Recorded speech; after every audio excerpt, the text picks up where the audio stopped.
Welcome to new school BD. এই ভিডিওতে আমরা ষষ্ঠ শ্রেণীর গণিত বইয়ের 219, 220 এবং 221 পৃষ্ঠার অনুশীলনীর সমাধানগুলো নিয়ে আলোচনা করব। প্রথম যেই অঙ্কটা দেওয়া আছে এখানে সেটা হলো একটি ঘনক আকৃতি বস্তুর ধার 6 সেন্টিমিটার, বস্তুটির সমগ্র তলের ক্ষেত্রফল কত হবে তা নির্ণয় করো। এর অ্যান্সারটা আমরা এরকমভাবে শুরু করব। ঘনক আকৃতির বস্তুর ধার হলো 6 সেন্টিমিটার, তাহলে সমগ্র তলের ক্ষেত্রফল হবে, এখানে যদি একটু খেয়াল করো, এই যে একটা ঘনক আকৃতির বস্তু যদি আমরা এটাকে ধরে নেই, তাহলে ধরো এটা একটা বক্স ধরে নিলাম। তো এই বাক্সর কয়টা দিক থাকে বলো তো? একটা বাক্সর থাকে 6টা দিক। কীরকমভাবে? 1টা 2টা 3টা 4টা 5টা 6টা, অর্থাৎ 4 দিকে 4টা দিক এবং উপরে আর নিচে একটা করে 2টা দিক। এই হলো মোট 6টা দিক। তাইলে সমগ্র তলের ক্ষেত্রফলের সূত্র হবে আমাদের 6 গুণ এই যে ধার এটার উপরে স্কয়ার, অথবা যদি আমরা অন্যভাবে দেখি তাহলে সেটা হবে প্রতিটা ধারকে আমরা যত দেওয়া আছে মান তত দিয়ে গুণ করব এবং ততবার যোগ করব। তাইলে একটা ধারের ক্ষেত্রে আমরা 6 গুণ 6 লিখব, যেহেতু এটার দৈর্ঘ্য এবং প্রস্থ দুইটাই সমান হবে, কারণ ঘনক আকৃতির বস্তুর দৈর্ঘ্য প্রস্থ উভয় দিকেই সমান হয়। তাহলে আমরা 6 গুণ 6 যোগ 6 গুণ 6 যোগ 6 গুণ 6 এরকমভাবে 6 বার 6 গুণ 6 যোগ করব এবং লিখব বর্গ সেন্টিমিটার। এরপর এই সবগুলোকে যদি গুণ করে যোগ করি তাহলে হবে এখানে 216 বর্গ সেন্টিমিটার, আর এটাই হবে এই 1 নম্বরের অ্যান্সার। প্রিয় শিক্ষার্থীরা, তোমাদেরকে ভিডিওর এই পর্যায়ে একটা সুখবর দিতে চাই। 10 মিনিট স্কুল ক্লাস 6-এর বার্ষিক পরীক্ষা প্রস্তুতি 2024 নামে একটা কোর্স লঞ্চ করেছে, যেখানে তুমি পেয়ে যাবে বার্ষিক পরীক্ষার জন্য সম্পূর্ণ প্রস্তুতির নিশ্চয়তা। ডেসক্রিপশনে দেওয়া লিঙ্কে ক্লিক করে সরাসরি চলে যাও ওয়েবসাইটে এবং নিচে স্ক্রল করে দেখে নাও কোর্সে কি কি থাকছে এবং কারা কারা ক্লাসগুলো নিবে, আর যারা যারা কোর্স করেছে তাদের মতামত নিচে আছে, দেখে নিয়ে আজই ভর্তি হয়ে যাও তোমার কাঙ্ক্ষিত কোর্সটিতে। চলো এবার ভিডিওতে ফিরা যাক। এরপর দ্বিতীয় যেই অঙ্কটা সেটা হলো একটি আয়তাকার ঘনবস্তুর দৈর্ঘ্য, প্রস্থ ও উচ্চতা যথাক্রমে 25, 20 ও 15 সেন্টিমিটার হলে এর সমগ্র তলের ক্ষেত্রফলটা নির্ণয় করো। এর অ্যান্সারটা আমরা এরকমভাবে শুরু করব। আয়তাকার ঘনবস্তুর দৈর্ঘ্য 25 সেন্টিমিটার যেটা দেওয়া আছে, প্রস্থ দেওয়া আছে 20 সেন্টিমিটার এবং উচ্চতা সমান 15 সেন্টিমিটার, তাহলে সমগ্র তলের ক্ষেত্রফল কি হবে? যদি এই আয়তাকার যেই বস্তুগুলো আছে বা এই জাতীয় কোনো বস্তুর যদি দৈর্ঘ্য, প্রস্থ এবং উচ্চতা দেওয়া থাকে, তাহলে সেইটার ক্ষেত্রে সমগ্র তলের ক্ষেত্রফলের সূত্র হয় হলো 2 গুণ দৈর্ঘ্য গুণ প্রস্থ যোগ প্রস্থ গুণ উচ্চতা যোগ উচ্চতা গুণ দৈর্ঘ্য। তাহলে দেখো আমরা এই যে দৈর্ঘ্য গুণ প্রস্থ লিখলাম, যোগ দিলাম প্রস্থ গুণ উচ্চতা লিখলাম এবং উচ্চতা আবার গুণ দৈর্ঘ্য লিখলাম, 15 গুণ 25, এই যে 15 গুণ 25, এবং এই পুরাটারে আবার আমরা গুণ দিলাম 2 দিয়ে। এটাই হলো এটার সূত্র। এরপর এইগুলো সবগুলো গুণ করে যোগ করে সেটাকে আমরা যদি 2 দিয়ে এই সবগুলো যদি গুণ করে যোগ করি তাহলে হবে 1175, এবং এই পুরোটাকে যদি আমরা 2 দিয়ে গুণ করি তাহলে হবে 2350 বর্গ সেন্টিমিটার। এরপর 3 নাম্বার যে অঙ্কটা, সেখানে আমাদেরকে বলা হয়েছে বন্ধুর জন্মদিনে বন্ধুকে একটি উপহার দিতে চাও, সেজন্য একটি উপহার কিনলে উপহারটি একটি 12 সেন্টিমিটার দৈর্ঘ্যের ঘনক আকৃতির বাক্সে রাখা আছে। বাক্সটিকে রঙিন কাগজে মোড়াতে হলে কমপক্ষে কী পরিমাণ রঙিন কাগজের প্রয়োজন হবে সেটা নির্ণয় করো। এখানে প্রথমে আমরা লিখব ঘনক আকৃতির বাক্সের দৈর্ঘ্য হলো 12 সেন্টিমিটার, যেটা আমাদেরকে উপহারটির জন্য দেওয়া আছে। তো বাক্সের সমগ্র তলের ক্ষেত্রফল যদি আমরা নির্ণয় করতে পারি এবং তাহলে সেইটাই হবে এই বাক্সটার জন্য মোড়াতে গেলে বা র্যাপিং করতে গেলে সর্বনিম্ন যেই ক্ষেত্রফল সেটা। তো আমরা প্রথমে লিখলাম ঘনক আকৃতির বাক্সের দৈর্ঘ্য হলো 12 সেন্টিমিটার, তাহলে বাক্সের সমগ্র তলের ক্ষেত্রফল হবে 6 গুণ 12 স্কয়ার বর্গ সেন্টিমিটার। কেন? কারণ আমরা এর আগে প্রথমটাতেও বলেছি যে সমগ্র তলের ক্ষেত্রফল নির্ণয়ের ক্ষেত্রে যে বাক্সটা আমরা নিব ওই বাক্সটার কয়টা দিক আছে সেইটা আমরা বিবেচনা করব। তাই আমরা জানি একটা বাক্সের দিক থাকে 6টা, 4 দিকে 4টা দিক এবং উপরে আর নিচে হইল 2টা দিক, এই হলো 6টা দিক। তাই 6 দিয়ে আমরা এই যে 12টা আছে মান এটার উপরে স্কয়ার দিয়ে তারপর গুণ করব।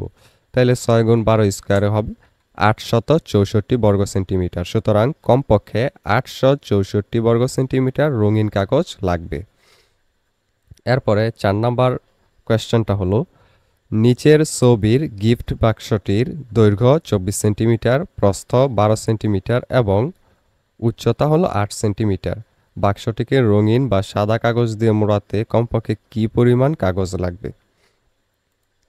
তো এই ক্ষেত্রে আমরা লিখব নিচের ছবির গিফট বাক্সটির যেটা দেওয়া আছে সেটা আমরা লিখব যে ছবির গিফট বাক্সের দৈর্ঘ্য 24 সেন্টিমিটার এবং প্রস্থ দেওয়া আছে 12 সেন্টিমিটার ও উচ্চতা 8 সেন্টিমিটার, যেটা প্রশ্নে দেওয়া আছে। এবং বাক্সটিকে রঙিন কাগজ দ্বারা মোড়াতে হলে কমপক্ষে বাক্সের সমগ্র তলের ক্ষেত্রফলের সমান কাগজ লাগবে। তো বাক্সের সমগ্র তলের ক্ষেত্রফলের সূত্র কি আমরা জানি? আগের সূত্রটাই 2 গুণ, অর্থাৎ 2 নম্বরে যেই সূত্রটা দেখে আসছিলাম এখানে ওই সূত্রটা কাজে লাগবে, যেহেতু 3টা মান আমাদেরকে দেওয়া আছে, দৈর্ঘ্য, প্রস্থ এবং উচ্চতা। তাই আমরা লিখব এখানে সূত্র 2 গুণ দৈর্ঘ্য গুণ প্রস্থ যোগ প্রস্থ গুণ উচ্চতা যোগ উচ্চতা গুণ দৈর্ঘ্য। এই যে দৈর্ঘ্য প্রস্থ 24 গুণ 12 লিখলাম, তারপরটা লিখলাম প্রস্থ উচ্চতা 12 গুণ 8 এবং তারপরটা লিখলাম উচ্চতা গুণ দৈর্ঘ্য 8 গুণ 24। এইবার এই সবগুলোকে গুণ করে তারপরে যদি এই সবগুলোকে গুণ করে যোগ করে তারপর যদি 2 দিয়ে গুণ করি তাহলে হবে 1152 বর্গ সেন্টিমিটার। সুতরাং কমপক্ষে 1152 বর্গ সেন্টিমিটার রঙিন অথবা সাদা কাগজ লাগবে, এটা হবে অ্যান্সার। 5 নম্বর কোয়েশ্চেনটা হলো ছবিতে দেখানো পরিমাপ অনুসারে কাগজ কেটে এবং ভাঁজ করে স্কচ টেপ দিয়ে আটকে আয়তাকার ঘনবস্তু তৈরি করো। আয়তাকার ঘনবস্তুটির আয়তন কত হবে সেটা বের করো। এই ক্ষেত্রে এখানে আমরা যেই তথ্যগুলো পাইলাম দেখতে পাচ্ছি সেগুলোই আমরা লিখব নিচে।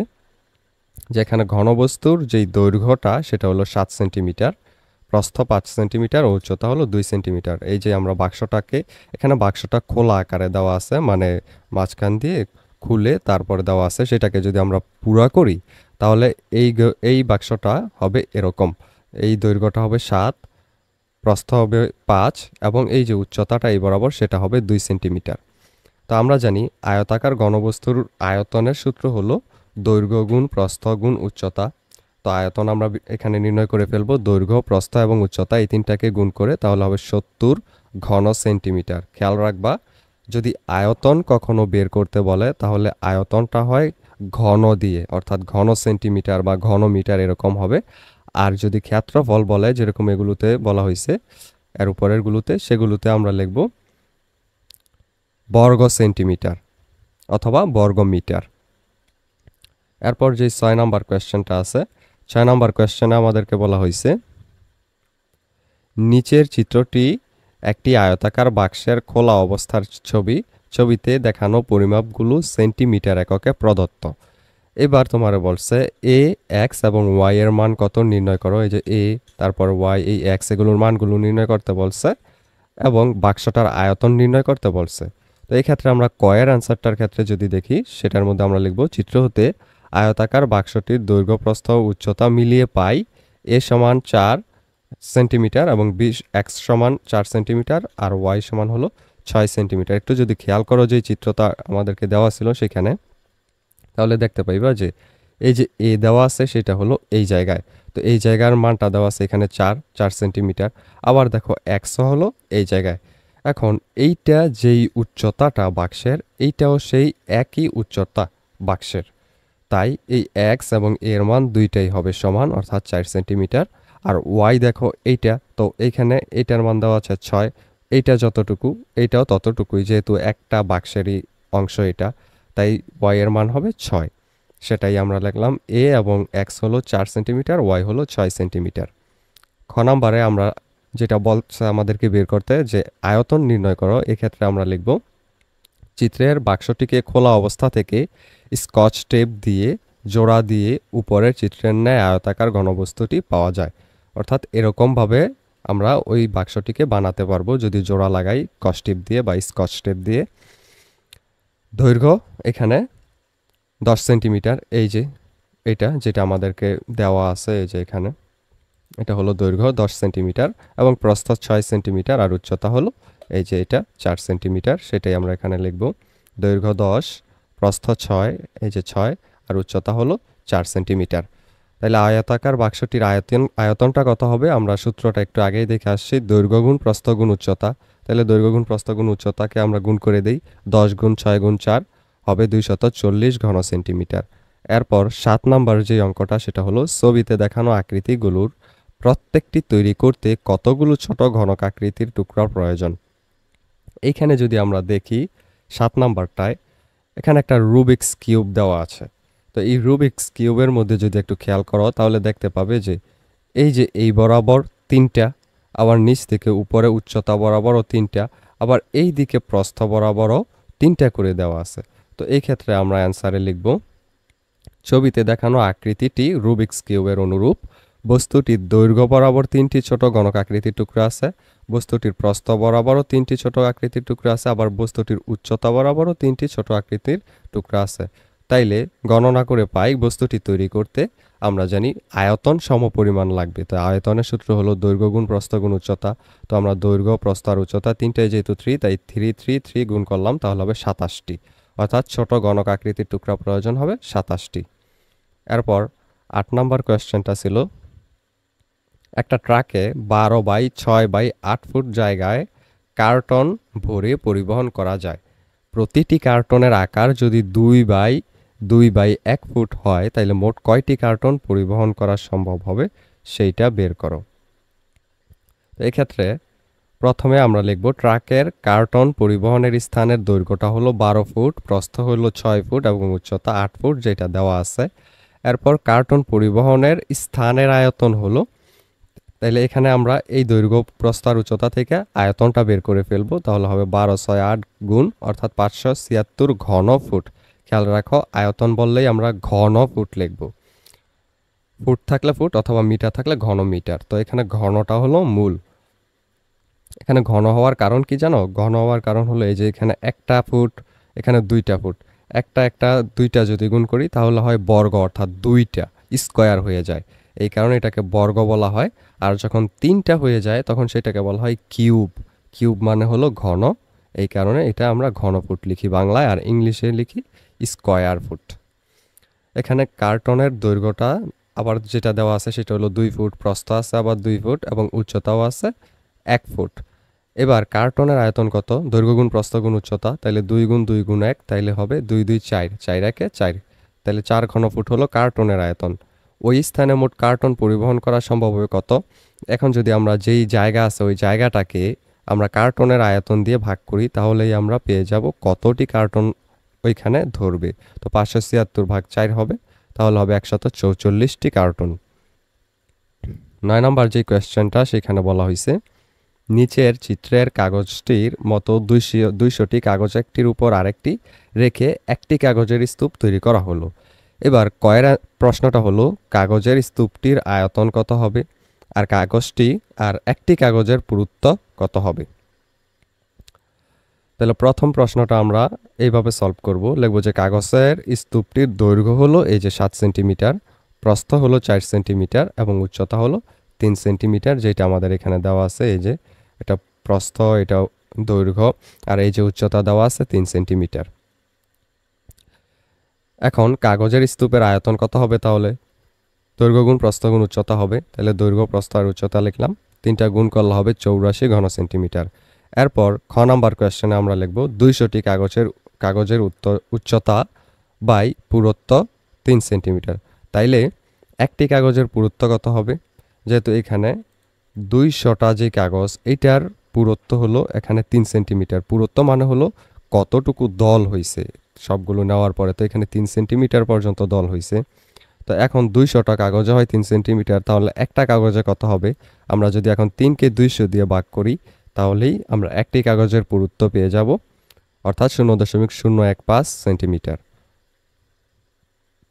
এরপর 10 নম্বর কোয়েশ্চেনটা হলো নিচের ছবিতে A4 সাইজের কাগজের একটি প্যাকেট দেখা যাচ্ছে।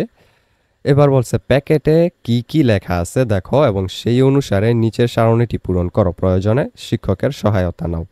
এখানে যদি কাগজে দেখো উপরে লেখা আছে A4 পেপার, আর এখানে লেখা আছে 210 বাই 297 মিলিমিটার হোয়াইট এবং 80 গ্রাম জিএসএম গ্রাম স্কোয়ার মিটার, এবং এখানে লেখছে 500 শিটস। এখানে জি দিয়া গ্রাম, এস দিয়া স্কোয়ার এবং এম দিয়া মিটার।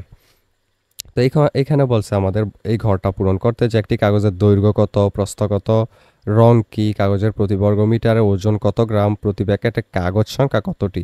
তো এখানে আমরা দেখতে পাচ্ছি যে এই যে এটা হলো প্রস্থ, কম যেটা থাকে সেটা হলো প্রস্থ, তাহলে 210 হলো প্রস্থ, এটা হলো এই ঘরে লিখবো। আর দৈর্ঘ্য বেশিটা অর্থাৎ এই ঘরে লিখবো এইটা। তো আমরা আবার এখানে দেখতে পাচ্ছি রং হলো সাদা এবং কাগজের যে ওজন সেটা হলো 80 গ্রাম স্কোয়ার মিটার, এটা লিখবো এই ঘরে।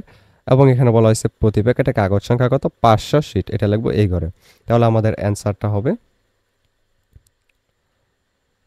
প্রথম ঘরে 297, পরের ঘরে 210, পরের ঘরে সাদা, তারপরের ঘরে হবে 80 এবং পরের ঘরে 500। এরপরে আমাদের ক নাম্বার যে কোয়েশ্চেনটা করা হয়েছে এখানে, এটার পরে এবার নিচের প্রশ্নগুলোর উত্তর দাও। একটি কাগজের ওজন কত হবে? তো এর অ্যান্সারটা আমরা লিখব। একটি কাগজের ক্ষেত্রফল যেটা দেওয়া আছে সেটা হলো 297/210 বর্গমিটার, কারণ এখানে দৈর্ঘ্যটা আমরা একটু আগেই দেখতে পাইছি যে 297 এবং প্রস্থ হলো 210। তাই আমরা জানি যে ক্ষেত্রফলের সূত্র হলো দৈর্ঘ্য গুণ প্রস্থ। তো দৈর্ঘ্য এবং প্রস্থকে গুণ করলাম তাহলে হবে, এখানে একটু খেয়াল করো, দেখো দেওয়া আছে মিলিমিটারে। তো আমরা জানি মাপার যেই একক সেটা হলো মিটার, তাই আমরা এখানে মিলিমিটার থেকে মিটারে নিয়ে যাব, দুইটাকেই 1000 দিয়ে ভাগ দিয়ে, কারণ 1 মিটার সমান হলো 1000 মিটার। এবার এই দুইটাকে ভাগ দিয়ে গুণ করলে হবে 0.06237 বর্গ মিটার। এটা ক্যালকুলেটরে চাপ দিলেই বেরিয়ে যাবে। তো প্রতি বর্গ মিটারে ওজন 80 গ্রাম, সেটা আমাদেরকে এখানেই দেওয়া আছে যে 80 গ্রাম স্কোয়ার মিটার বা প্রতি বর্গ মিটারে হলো 80 গ্রাম। তো একটি কাগজের ওজন কত হবে? একটি কাগজ আমরা ক্ষেত্রফল দেখলাম এখানে এত, তো এই ক্ষেত্রফলটা দিয়ে যদি গুণ করি 80কে, তাহলে আমরা একটি কাগজের ওজন পাবো, অর্থাৎ 4.9896 গ্রাম। এরপর খ নাম্বার কোয়েশ্চেনটা ছিল হলো পুরো প্যাকেটের ওজন কত? পুরো প্যাকেটের মধ্যে কাগজ আছে হলো 500টা। তো আমরা লিখবো একটি কাগজের ওজন আমরা যেটা পাইছি 4.9896 গ্রাম। একটি প্যাকেটে কাগজ আছে হলো 500টি, তাই 500টি কাগজের ওজন হবে এইটা দিয়ে এটাকে গুণ, তাহলে 4.9896 গুণ 500 গ্রাম হবে 2494.8 গ্রাম। যেহেতু আমরা জানি এটাকে কেজিতে নিয়ে নেওয়াটাই আমাদের জন্য বেটার, যেহেতু মাপার একক কেজি, তাই আমরা এটাকে 1000 দিয়ে ভাগ করব, কারণ 1000 গ্রামে হলো 1 কেজি।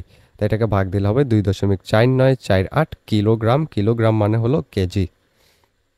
সুতরাং পুরো প্যাকেটের ওজন হবে 2.4948 কেজি।